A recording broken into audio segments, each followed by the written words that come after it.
Hoy vamos a hablar de juramentos. Juramentos en Grecia, en la antigua Grecia. O sea que, de lo general, pasamos abruptamente a lo más específico. O sea, no hablaremos de juramentos, sino de juramentos en Grecia. Los antiguos griegos le atribuían al juramento una fuerza incomparable, capaz de obligar no solo a los giles, sino también a los dioses. Como sabemos, el juramento estaba compuesto por dos elementos. En primer término, la invocación de la divinidad como garantía de la palabra. La primera parte del juramento era una invocación de la divinidad. Y la segunda parte era la imprecación, es decir, el consentimiento por parte del que juraba de someterse a castigos espantosos si no estaba diciendo la verdad o si faltaba la promesa. Y hay que decir que en Grecia, tanto en la realidad como en los mitos, los castigos eran terribles. Ahí tenemos a Licurgo o a Solón, que pues dictaminaban que nadie podía desempeñar un empleo, ni ser soldado, ni gozar de los derechos de ciudadanía, sin someterse a la formalidad del juramento. Vos querías ser soldado y tenías que ir y jurar. Les informo a los oyentes que estoy tomando agua. Pues bien, en los asuntos criminales, los testimonios, qué sé yo, los sospechosos juraban con las manos extendidas sobre las entrañas de las víctimas y así aseveraban sus afirmaciones. Todo esto me imagino yo en el caso de que hubiera víctimas de un asesinato. Por ejemplo, si la víctima era víctima de un robo, me imagino yo que sobre llovido mojado no le sacarían fuera las entrañas solamente para tomar declaración a un sospechoso. Encima que lo afanaron al tipo. Cuando un ateniense cumplía 20 años, me gusta este comienzo. No sé de qué, pero es un buen comienzo para cualquier cosa. Cuando un ateniense cumplía 20 años, cualquier mina empieza a prestar atención. La próxima vez que trate de levantarme una mina voy a empezar de este modo. Cuando un ateniense cumplía 20 años, y ahí puedo decir, le daban a cuidar una mina como usted. Bien. Cuando un ateniense cumplía 20 años, Rolón, y no pertenecía a la categoría de los siervos, es decir, cuando era ciudadano, debía jurar fidelidad al Estado. Y el juramento de los ciudadanos de Atenas decía: no deshonraré la profesión de las armas, no me ampararé jamás en una fuga vergonzosa, combatiré hasta exhalar el último aliento por los intereses del Estado. Esto de exhalar el último aliento es curioso, ¿eh? Es curioso. Es curioso. Está bien, puede ser que sea curioso únicamente para mí, pero porque lo debo haber entendido mal. Está bien, exhalar el último aliento es, después de todo, respirar por última vez. Estaba conjeturando esta mera frase. Mira qué estúpido puede ser uno. Una visión casi platónica del mundo. Bien, entre los juramentos extraños citemos el juramento de los pitagóricos. Pitágoras juraba por el número 4. Le juro por el número 4. Él veía en el número 4 el símbolo de la divinidad. Los discípulos, en cambio, juraban por Pitágoras. Sócrates, que no era pitagórico ni vivió en el tiempo de Pitágoras, pero está vecino aquí, juraba por el amor y la amistad. Mire usted, ¿eh? Sí, me gusta. En los poemas homéricos, el juramento se solemnizaba inmolando a alguna víctima. Vos querías jurar algo y matabas a un chancho. Por eso la gente juraba poco, para no tener que ponerse en gasto. Gente que juraba mucho andaba matando lechones día tras día. Parece que mientras el sacerdote hundía el cuchillo en la garganta de las víctimas, tiraba vino en el suelo y solía decir que vuestra sangre y también la sangre de su raza empapen la tierra si lo que juráis es falso. Bueno, quien infringía un juramento era considerado un ser execrable y condenado a sufrir las venganzas de Zeus. ¿Saben ustedes que había en el infierno un río, el río Estigia, que provenía de una laguna de existencia real? Y parece que las aguas del Estigia servían a los dioses para pronunciar sus juramentos. Estas aguas tenían una particularidad: no podían ser contenidas en ningún recipiente, porque todo el recipiente se rompía al entrar en contacto con estas aguas.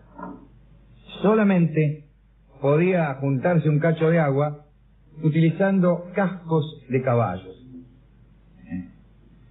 Pues estas aguas servían además a los dioses para jurar.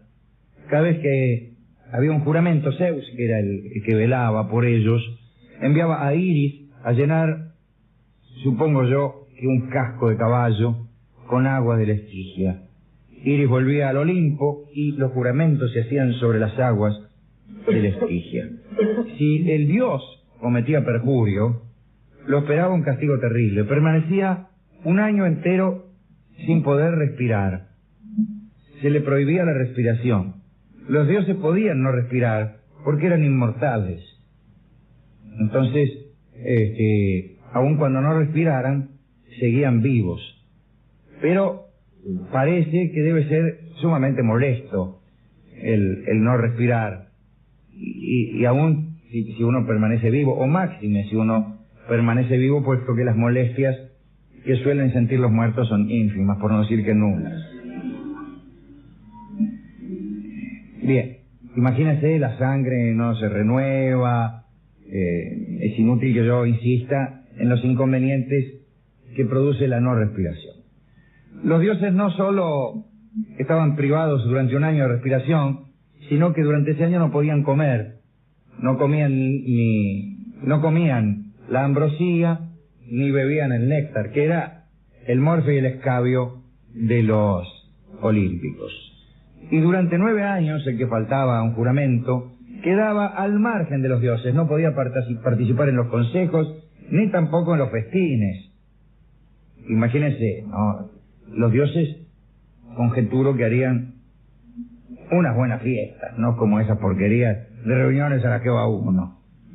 Bueno, durante 10 años no podía ir el perjurio. Después, durante 9 años en realidad, al 10º recuperaba el dios Perjuro sus prerrogativas. Hay algunos episodios míticos que muestran la rigidez del castigo a los que no cumplían un juramento. Nombraremos a los Pálicos, que eran unos dioses gemelos oriundos de Sicilia, hijo de Zeus y Talia, que no sé si era la musa o la cantante. Su culto se situaba cerca de un lago, el lago de Naftia. Se decía que los pájaros que volaban sobre este lago morían enseguida, y que las personas que se acercaban imprudentemente a él morían a los 3 días. Se trataba de un lago de mal agüero, ciertamente. Ante el sitio de culto de estos dioses, los Pálicos, los sicilianos formulaban sus juramentos. Y cada juramento era escrito en una tablita y tiraban la tablita al lago. Por ejemplo, te juro que en mi casa no hay pan duro, qué es eso, cualquier cosa. Te juro que te amaré siempre. Tiraban la tablita al lago. Si la tablita flotaba, el juramento era verdadero. Si se sumergía, había perjurio. Es decir, nada tenía que ver el cumplimiento de un juramento con la conducta del que juraba, sino con el capricho de una tablita. Así que usted podía pagar todas las deudas que quisiera, pero si la tablita se iba al fondo, sonaba. Dicen también que aquellos que juraban en falso en ese lago quedaban ciegos. Así que calculo que no habría muchos que juraran por allí. Hablemos ahora de un señor llamado Acontio, que era un pibe muy apuesto, que vivía en la isla de Ceos. Un día Acontio fue a la fiesta y vio una doncella, estaba fenómeno. Acontio se enamoró de ella inmediatamente. Se llamaba Sídipe, la ministra, ¿no? Y Acontio no sabía cómo hacer para intimar con la chica, ¿no? La siguió hasta el templo de Artemis. Mirá lo que hizo el tipo. la siguió hasta el templo de Artemis, a la chiquita. Agarró un membrillo, un fruto, no un membrillo, no un dulce membrillo, un membrillo. Y con la punta del cuchillo grabó la siguiente inscripción, no sin dificultad. Juro por el templo de Artemis que me casaré con Acontio. Era él. Pasemos por alto las ocurrencias acerca de la longitud de la inscripción. Pero el tipo escribió en el membrillo esto. Juro por el templo de Artemis que me casaré con Acontio. Acontio era él. Y le tiró el membrillo a Sídipe. Lo tiró ahí para que le cayera cerca. La mina lo vio y lo leyó. Leer en aquellos tiempos era leer en voz alta. Claro, era pronunciar. La gente leía en voz alta. No se concebía la lectura en silencio. Entonces leyó. Juro por el templo de Artemis que me casaré con Acontio. Chao. Sin quererlo había jurado. Juraste, hermana. Y en el templo de la diosa. La mina tiró el membrillo, pero... Membrillo tocado. Acontio regresó a su patria, tranquilamente. El padre de Sídipe pensaba casarla con otro. Pero parece que cada vez que la querían casar con otro, Sídipe se enfermaba. Un misterioso mal. Hasta que el padre consultó con el oráculo y el oráculo dijo, mirá, tienen que casarla con ese muchacho, el del membrillo, Acontio. Y así se casó. No está mal, ¿eh? Bueno, le digo que es un artilugio un poco deshonesto, pero efectivo. ¿Y qué me importa a mí? Sí, efectivo para él. Yo puedo llegar a tirar 10 camiones de manzana. Y nadie jura nada, y si juran no le importa. Y no se enferman cuando se van a casar con otros. Bueno, otro juramento famoso fue el de Filoctetes, el arquero Filoctetes. El arquero en el sentido que tiraba arcos y flechas. Esto tuvo que ver con la muerte de Heracles. Heracles murió consumido por aquella especie de camisa sobre la cual Deyanira, su mujer, había vertido la sangre envenenada que le había dado el centauro Neso. Bueno, no importa. El caso es que el héroe había ordenado a algunos amigos que lo quemaran en una pira y todos se negaron a quemarlo vivo para evitar los sufrimientos. Todos se negaron menos Filoctetes. Y como, en realidad es Filoctetes, te juro, como premio Heracles le dio su arco y sus flechas, y con ese arco y esas flechas adquirió fama de arquero Filoctetes. Y antes de morir, Heracles le hizo jurar a Filoctetes, que era el único testigo de su muerte, que jamás revelaría a nadie el emplazamiento de la pira. Heracles no quería que se supiera dónde había sido quemado. Filoctetes después fue interrogado, se negó a pronunciar palabra, pero con el pie fue hasta el lugar de la pira y con el pie marcó. O sea que no habló, pero batió. Pensó que así eludía el castigo por infringir un juramento. Sin embargo, después fue castigado del peor modo, con una dolorosa herida en el pie que además despedía un hedor insoportable y que nadie podía curar. Era una herida olorosa. Tan olorosa, discúlpenme las señoras presentes, que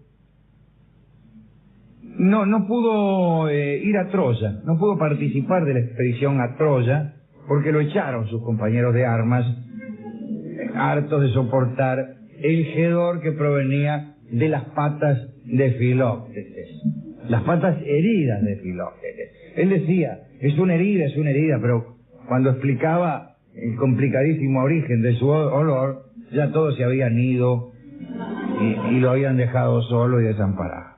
Finalmente, después de 10 años, Filoctetes fue curado. En realidad, creo que cuidó a uno de los hijos de Asclepio, que eran médicos de las tropas griegas. Pues, bueno, esos son los juramentos. En realidad parece que le curaron la herida haciéndole una operación. Parece que Apolo le dio un específico que lo durmió, que lo sumió en un sueño profundo, y los hijos de Asclepio, que también eran médicos, lo operaron de la herida, con lo cual vendría a ser esta la primera operación de la historia con anestesia. Si es que uno tiene muchas ganas. Bien, como yo no tengo muchas ganas de que esta sea una operación, que sea la primera operación de la historia, como no tengo ganas tampoco de hablar de historia de la medicina, pues no nos importe. Hoy en día los juramentos son mucho más comunes y mucho menos eficaces.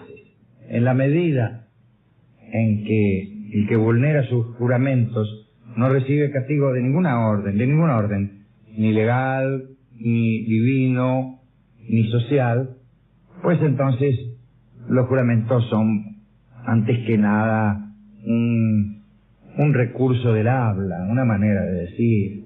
Sí. O una formalidad como Dios y la patria, ¿no? Exactamente, sí. Una formalidad en el caso más solemne, pero creo que son tan ineficaces esos juramentos como el juramento de un jugador que dice: si me llega a tocar el 7 de oro, me hago cura. De esas cosas que uno oye en las mesas de juego. O esos pálpitos futboleros. Si el domingo perdemos, me voy caminando a Luján con los zapatos llenos de poroto. Son decires. Yo no sé si está bien el incumplimiento de los juramentos. Preferiría un poquito más de solemnidad, un poquito más de cumplimiento, pero tampoco la morbosidad de la chica del membrillo, en donde la mera lectura de una fórmula comprometía, aun cuando en su corazón ella no estaba jurando a nada. Sí, ni una cosa ni la otra, ni atarnos a decires, a cosas que decimos cuando estamos medio curdas, ni tampoco la total insujeción a nuestras palabras. ¿A quién podemos dedicar esta historia de juramentos griegos? Pues la verdad es que no lo sé. De los protagonistas de estas historias me gusta mucho Pitágoras, pero no porque juraba por el 4,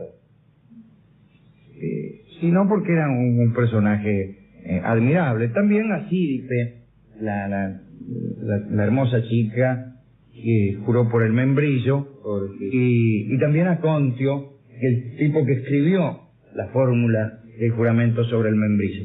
Lo que no se dice es si fueron felices. Y yo no sé si es que no importa. Yo siempre pido, usted sabe que ese es mi defecto, continuaciones de historia que está bien que terminen allí. Sí. Continuaciones que no harían sino ensombrecer la historia, quitarle simetría, prolongarla más allá de lo debido, como si fuera una película argentina, etc. Pues el hecho es que no se dice si es que fueron felices. A mí no sé, que me hubiera gustado seguramente que sí, porque soy una buena persona. También se lo dedico a Filóctetes, pobrecito que andaba con un pie hediondo, que le impedía el ejercicio de la amistad. A todos aquellos que por culpa de un juramento andan con pies hediondos, también nuestro saludo. ¿Y con qué vamos a ilustrar este catálogo de juramentos? Y desde luego está esta canción que tanto nos gusta y que es Te lo juro yo. Te lo juro yo, canta para todos ustedes, les prometo, doña Lolita Torres. Adelante.